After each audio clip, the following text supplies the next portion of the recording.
It's Alive. With a title like this, you might expect this movie to have some kind of relation or connection to like a Frankenstein movie, Frankenstein story of some kind. You would be wrong. It's no real relation to Frankenstein.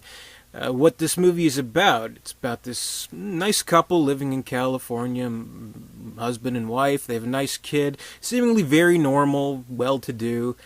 They are expecting another child, and wife goes into labor. They go to the hospital. The baby's born. Guess what? The baby is a horrific monster with a big head with like veins in it and claws and teeth, and this horrific monster that really seems to like killing people. Well, what they explain is that it's just always very afraid, and when it's afraid it kills, and it gets afraid a lot and it kills a lot. So it escapes the hospital and basically goes on this rampage to kill people, and It's Alive. I had never seen this movie before, but I thought I'd give it a chance, see it for the first time, though I wasn't really sure what to expect.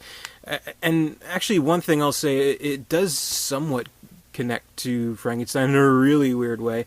There is one scene where the father, he's under a lot of turmoil because of this whole situation, naturally, and he makes mention of Frankenstein. He's like, oh, I always thought that Frankenstein was the monster, but it turns out Frankenstein is the name of the scientist, which always, the whole debate about Frankenstein. But in that, the meaning to take from it is that to put a certain type of blame on the name itself is what he's kind of experiencing. Like, this kid is born, who knows what the fuck is going on, why it's evil, why it's doing what it's doing.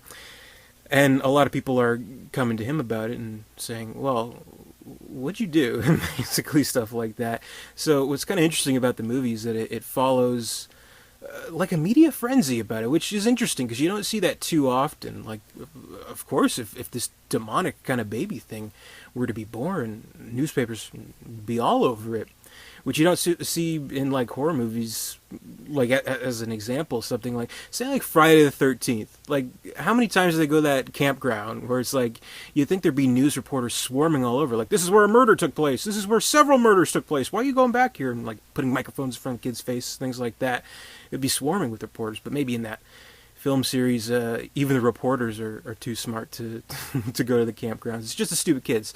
But I like how they kind of put this very weird concept and ground it in somewhat of a reality, because this is a very silly concept. Like, I mean, this like demonic monster baby is crawling around and killing random people and just jumping up, and it always does the same thing. It always like goes to their neck and like just rips open their neck and kills them.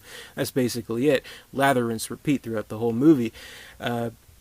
But what is kind of charming about it is it does take itself seriously. Like, it doesn't, it's not like this cheese fest kind of movie, which you would think this type of story would be completely opportune for, to make it as silly and stupid as possible.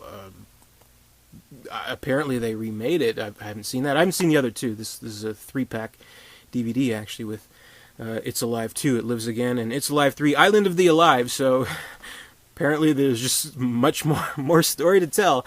But you'd think today they would have to make it a little bit cheesier just so you can, watch and laugh along with it. But here it kind of makes a brave choice to take the material seriously, for better or worse, as silly as it is. And there is a charm to that, I think. And another thing you'll notice about the movie is just how great the musical score is for the movie. Like a really professionally sounding horror score. And that, of course, because it's from Bernard Herrmann, the composer, who, of course, did Taxi Driver, Psycho, famously. Everyone knows that. Famous music. So, I mean, that adds to the legitimacy of the movie.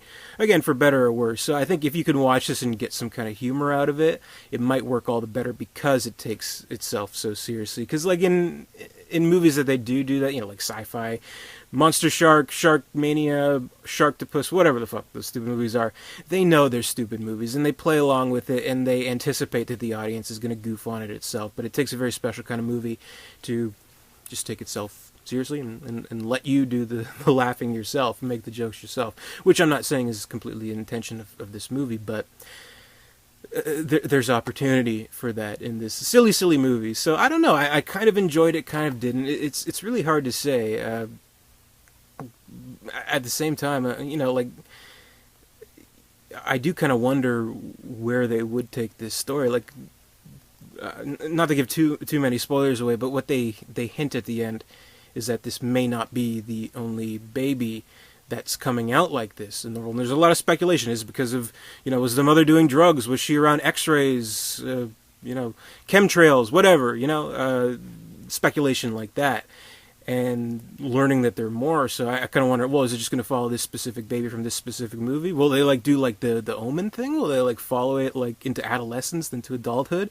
That might be interesting. Or will they show other babies? I don't know, but I don't know. The effects are pretty good. Rick Baker contributed to these special effects, so we got a lot of great talent. And the director is Larry Cohen, who's off the top of my head, the only other movie of his that I'm familiar with is Maniac Cop, which is a pretty good movie too, but.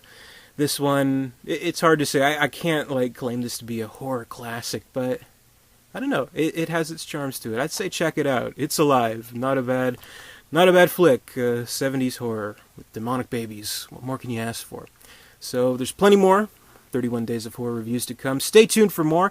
Until then, be sure to comment, rate, subscribe. Stay scared. Visit dare237.com. And until next time, I'll see you later.